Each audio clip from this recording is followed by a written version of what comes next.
नमस्कार। UPPCS daily quiz में आपका स्वागत है। आज हम लोग पॉलिटी यानी राज व्यवस्था से संबंधित प्रमुख प्रश्नों को क्विज के रूप में देखेंगे। शुरुआत करते हैं। पहला प्रश्न है, निम्न में से संविधान का कौन सा अनुच्छेद लोकसभा में अनुसूचित जातियों और अनुसूचित जनजातियों के लिए स्थानों के आरक्षण का प्रबंध करता है? यानी जो एससी और एसटी के लिए आरक्षण होता है वो किस अनुच्छेद में है? सीधा सा प्रश्न है ये। तो ये है अनुच्छेद 330 में। ऑप्शन बी इसमें सही होगा। ओके।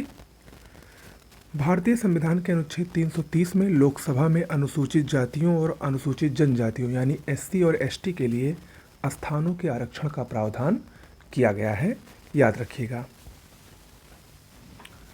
अगला प्रश्न है, सेवानिवृत्त होने के पश्चात सर्वोच्च न्यायालय के न्यायाधीश वकालत कर सकते हैं? यानी जब सर्वोच्च न्यायालय सुप्रीम कोर्ट्स के जो जज होते हैं वो अगर रिटायर हो जाते हैं तो क्या वे वकालत कर सकते हैं? तो इसका सही जवाब है किसी भी न्यायालय में नहीं। ऑप्शन डी, सुप्रीम कोर्ट्स के जज रिटायर होने के बाद किसी भी न्यायालय में वकालत नहीं कर सकते हैं। याद रखिएगा, ये ऑप्शन डी इसमें सही होगा। अगला प्रश्न है, भारतीय संविधान के स्रोत के संदर्भ में निम्न में से कौन सुमेलित नहीं है?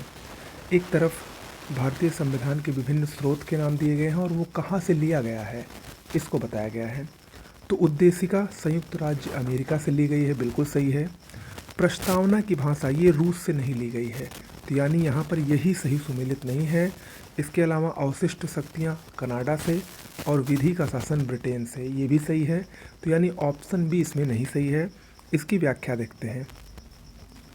प्रस्तावना की भाषा जो है वो ऑस्ट्रेलिया से ली गई है, ना कि रूस से। ठीक है। उद्देशिका संयुक्त राज्य अमेरिका के संविधान से प्रभावित है। अवशिष्ट शक्तियों का सिद्धांत कनाडा के संविधान से, जबकि विधि का शासन ब्रिटेन के संविधान से लिया गया है। ओके।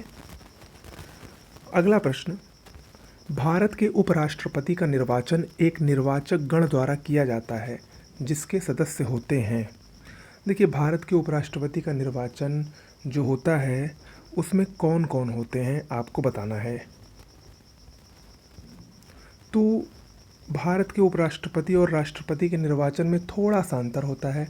उपराष्ट्रपति में संसद के दोनों सदनों के सभी सदस्य निर्वाचित करते हैं अपने बीच से उपराष्ट्रपति को, जबकि जो राष्ट्रपति का चुनाव होता है उसमें संसद के दोनों सदनों के सिर्फ निर्वाचित सदस्य वोट देते हैं, न कि मनोनीत। जो राज्यसभा में 12 व्यक्तियों को राष्ट्रपति नियुक्त करता है और लोकसभा में 2 व्यक्तियों को, वे राष्ट्रपति के चुनाव में वोट नहीं डाल सकते हैं, जबकि उपराष्ट्रपति में डाल सकते हैं। तो यहाँ पर ऑप्शन बी सही होगा, संसद के दोनों सदनों के सभी सदस्य यानी लोकसभा और राज्यसभा के सभी सदस्य। व्याख्या अगर देखें तो अनुच्छेद 66(1) के अनुसार भारत के उपराष्ट्रपति का निर्वाचन संसद के दोनों सदस्यों से मिलकर गठित होने वाले निर्वाचक मंडल द्वारा किया जाता है। उपराष्ट्रपति का निर्वाचन आनुपातिक प्रतिनिधित्व पद्धति के अनुसार एकल संक्रमणीय मत प्रणाली एवं गुप्त मतदान द्वारा होता है। उपराष्ट्रपति के निर्वाचन में संसद के दोनों सदनों के निर्वाचित और मनोनीत सदस्य भाग लेते हैं, किंतु राज्य विधानसभा और विधान परिषद के सदस्य भाग नहीं लेते हैं। ओके। तो सिंपल सा है कि संसद के दोनों सदनों के सभी सदस्य उपराष्ट्रपति के निर्वाचन में भाग लेते हैं। अगला प्रश्न है, लोकसभा में दल बदल के आधार पर निर्हरता के विवाद का निर्णय किसके द्वारा किया जाता है? तो ये लोकसभा अध्यक्ष द्वारा किया जाता है। ऑप्शन डी, आप सभी लोग इसको जानते होंगे। इसमें ऑप्शन डी सही है। दल बदल जो कानून है वो 10वीं अनुसूची में है। 10वीं अनुसूची के अंतर्गत दल बदल के आधार पर निर्हरता के विवाद का समाधान लोकसभा में लोकसभा अध्यक्ष और राज्यसभा में सभापति द्वारा किया जाता है। इस प्रकार के विवाद में न्यायालय की कोई अधिकारिता नहीं है। लोकसभा अध्यक्ष और राज्यसभा सभापति के निर्णय की न्यायिक समीक्षा की जा सकती है। ये इंपॉर्टेंट पॉइंट है कि जो लोकसभा अध्यक्ष और राज्यसभा के सभापति निर्णय करते हैं उसका जुडिशियल रिव्यू हो सकता है, यानी न्यायिक समीक्षा की जा सकती है। ओके। अगला प्रश्न, संघ लोक सेवा आयोग के सदस्यों की संख्या के विषय में नियम बनाने की शक्ति किसके पास होती है? तो ये शक्ति राष्ट्रपति के पास होती है। संघ लोक सेवा आयोग, ऑप्शन बी इसमें सही होगा। संघ लोक सेवा आयोग यानी यूपीएससी के सदस्यों की संख्या, सेवा शर्तें और पदावधि आदि के विषय में नियम बनाने का अधिकार राष्ट्रपति को होता है। इसके अलावा संघ लोक सेवा आयोग के सदस्यों की नियुक्ति भी राष्ट्रपति ही करता है। ओके।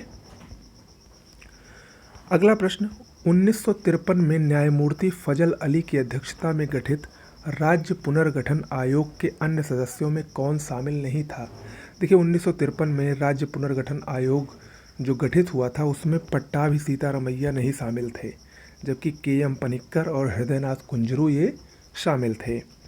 व्याख्या अगर हम देखें, ये बहुत ही महत्वपूर्ण है, ध्यान से देखिए। 1 अक्टूबर 1953 को भाषाई आधार पर आंध्र प्रदेश राज्य के गठन के बाद अन्य भाषा भाषियों द्वारा भाषाई आधार पर अलग राज्य की मांग शुरू कर दी। इसके ऊपर विचार के लिए 1953 में न्यायमूर्ति फजल अली की अध्यक्षता में 3 सदस्यीय राज्य पुनर्गठन आयोग गठित किया गया। इस आयोग के अन्य सदस्य के.एम. पनिक्कर और हृदयनाथ कुंजरू थे। आयोग ने 30 दिसंबर 1955 को अपनी रिपोर्ट सरकार को सौंपी। तो ये इम्पोर्टेंट है, याद रखिएगा। अगला, निम्न में से किस अनुच्छेद के तहत अंतर्राज्यीय परिषद के गठन का प्रावधान है? अंतर्राज्यीय परिषद अनुच्छेद 263 में वर्णित है। ऑप्शन बी इसमें सही होगा। अनुच्छेद 263 राज्यों और केंद्र के मध्य समन्वय के लिए अंतर्राज्यीय परिषद के गठन का प्रावधान करता है। यदि राष्ट्रपति सार्वजनिक हित के लिए आवश्यक समझे तो वे अंतर्राज्यीय परिषद का गठन करते हैं, यानी अंतर्राज्यीय परिषद का गठन राष्ट्रपति करता है। राष्ट्रपति ही परिषद के कर्तव्य, संगठन और प्रक्रिया को निर्धारित करते हैं, यानी सारी प्रक्रिया राष्ट्रपति द्वारा ही पूरी की जाती है अंतर्राज्यीय परिषद की, जो कि अनुच्छेद 263 में वर्णित है। ओके। अगला, संविधान सभा में अनुसूचित जनजाति के कितने सदस्य शामिल थे? जब संविधान सभा का गठन हुआ था तो उस समय अनुसूचित जनजाति के 33 सदस्य शामिल थे। ऑप्शन बी इसमें सही होगा। ठीक है, देखिए ये डाटा याद कर लीजिए। संविधान सभा में 15 सदस्य महिलाएं थीं, 26 सदस्य अनुसूचित जाति के थे और 33 सदस्य अनुसूचित जनजाति यानी एसटी थे। ओके। अगला, भारतीय संविधान के किस अनुच्छेद के अंतर्गत अंतर्राष्ट्रीय समझौतों को प्रभावी बनाने हेतु संसद राज्य सूची के विषय पर कानून बना सकती है? बहुत ही आसान है, आप लोगों ने पढ़ा होगा कई बार। अनुच्छेद 253 ऐसा वर्णित करता है। ठीक है, ऑप्शन डी इसमें सही होगा। संविधान के अनुच्छेद 253 में उल्लेख है कि संसद को किसी अन्य देश या देशों के साथ की गई किसी संधि, करार या अभिसमय के कार्यान्वयन के लिए भारत के संपूर्ण राज्य क्षेत्र या उसके किसी भाग के लिए कोई भी विधि यानी नियम बनाने की शक्ति प्राप्त है। ओके, तो ये अनुच्छेद 253 में प्रावधान वर्णित है। ठीक है, तो आज के लिए इतना ही। देखिए, जो पॉलिटी होती है, मैंने आपको शुरुआत में ही बताया कि बहुत ही इजी सब्जेक्ट है। इससे बहुत उस टाइप के क्वेश्चन नहीं बनेंगे कि जिसमें आप फंस सकें। अगर आप पॉलिटी को 1-2 बार अच्छे से पढ़ लेंगे तो ये निश्चित रूप से आपके लिए काफ़ी स्कोरिंग सब्जेक्ट है। ठीक है, हालांकि मैं जो क्वेश्चंस करवा रहा हूँ इसमें अभी और क्वेश्चंस बढ़ेंगे और अच्छे अच्छे क्वेश्चंस भी मिलेंगे। डोंट वरी, ये पहला टेस्ट है पॉलिटी का। धीरे धीरे आपको जितने भी टेस्ट होंगे सारे क्वेश्चंस आपको इंक्रीज होंगे, क्वेश्चंस का लेवल भी बढ़ेगा। ठीक है, तो आप बस जो टेस्ट डेली मिल रहा है उसको देखिए और हमारे डेली करंट अफेयर्स को भी फॉलो ज़रूर कीजिए सुबह 8 बजे। नमस्कार।